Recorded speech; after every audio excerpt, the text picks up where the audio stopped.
노예로 팔려간 요셉이 애굽의 총리가 되고 목동인 다윗이 이스라엘의 왕이 되는 일은 평범하지 않는 비범한 일을 성취한 것입니다.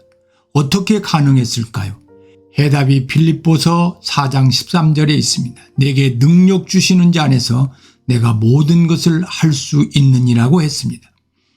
제자들이 두려움과 절망으로 뿔뿔이 흩어졌을 때 예수님은 누가복음 24장 49절에 내가 내 아버지께서 약속하신 것을 너에게 보내리니 너희는 위로부터 능력으로 입혀질 때까지 이 성에 머물라고 하셨습니다. 그 오합지졸의 제자들이 노마를 정복하고 세상을 변화시키는 비범한 일을 성취한 것은 기도에 힘써 하나님이 약속하신 능력, 즉 성령 충만을 받았기 때문입니다. 기드온은 전쟁을 한 경험도 없고 사사기 6장 13절로 15절의 성경 말씀을 유추해 볼 때 소심하고 열등감이 아주 많은 사람이었습니다. 그런데 하나님께서 훈련도 되지 않은 300명의 군대로 13만 5천 명과 싸우라고 했을 때 얼마나 두렵고 떨리며 반신반의했을까요? 기도는 자신의 한계와 부족을 알기에 너무나 두렵고 떨려 매 순간마다 기도하였고 하나님의 말씀에 순종하여 비범한 일을 성취했습니다. 믿음과 기도는 비례합니다.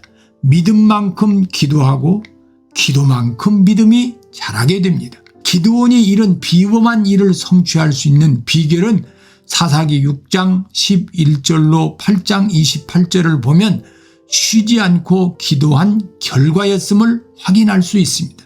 비범한 일을 성취한 기드온의 삶 속에서 기도의 의미들을 살펴보고자 합니다. 첫째, 기도는 하나님의 말씀을 믿어지게 합니다. 여호와의 사자가 기드온에게 나타나서 큰 용사여 라고 말합니다. 세상은 세 종류의 삶이 있습니다. 첫째는 내가 보는 나로 사는 삶이 있습니다. 둘째는 사람들이 보는 나로 사는 삶이 있습니다. 셋째는 하나님이 보는 나로 사는 삶이 있습니다. 참 행복을 누리며 비범한 일을 성취하는 사람들은 하나님이 보시는 나로 살아갑니다. 예수님은 별 볼 일 없고 변덕스러운 어부 베드로를 만났을 때 너는 장차 게바가 되리라 했습니다. 지금 그렇다는 것이 아닙니다. 나와 함께 지내면서 내가 너를 얼마나 사랑하는가를 알게 되면 너는 반석 같고 기둥 같은 게바가 되리라는 것입니다. 성경은 하나님이 보시는 나에 대해 말씀하고 계십니다. 기도하면 하나님이 나를 선택하셨다는 말씀, 나를 사랑하신다는 말씀이 믿어지게 됩니다. 기드온은 하나님의 사자가 큰 용사여 라는 말이 믿어지지 않았지만 사사기 6장 11절로 8장 28절을 보면 하나님과의 계속된 기도의 삶 속에서 믿어지게 되었습니다. 믿음은 단번에 완성되는 것이 아니라 기도의 삶을 통해 완성되어 가는 것입니다. 둘째, 기도는 하나님이 나와 함께 하심을 확인하게 합니다. 하나님의 사자가 기드온에게 여호와께서 너와 함께 계시도다 라는 믿어지지 않는 말을 합니다. 그러자 기드온은 여호와께서 우리와 함께 계시면 어찌하여 이 모든 일이 우리에게 일어났나이까? 왜 우리를 옛날처럼 돌봐주시지 않고 고난 가운데 버려두십니까? 라고 반문하였지만 하나님이 함께 하심을 사사기 6장 12절로 24절에서 확인하였습니다.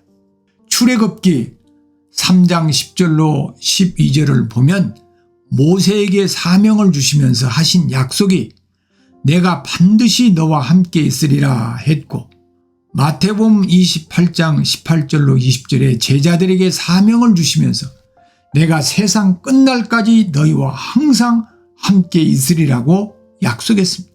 기도할 때 이 사실을 체험하게 됩니다. 2000년 전에 유대 땅에서 이스라엘 백성들과 함께 계셨던 예수님께서는 오늘 또 다른 보혜사로 우리 안에 오셔서 시 공간을 초월하여 우리와 함께하고 계십니다. 기도할 때 로마서 8장 16절에 기록된 대로 성령이 질이 우리의 영과 더불어 우리가 하나님의 자녀인 것을 증언해 주시며 기도할 때 모든 것을 가르치고 모든 것을 생각나게 해주시고 기도할 때 진리 가운데로 인도하시고 장래의 일을 알게 하심으로 시 공간을 초월하여 성령 하나님이 우리와 함께 하심을 체험하게 될 것입니다.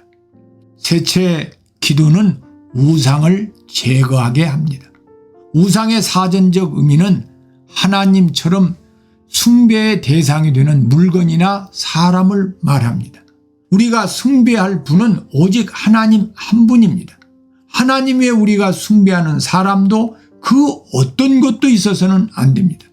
그런데 하나님보다 물질을 더 중하게 여기거나 자녀를 더 귀하게 여기거나 어떤 사람을 더 의지한다면 그것이 바로 우상입니다.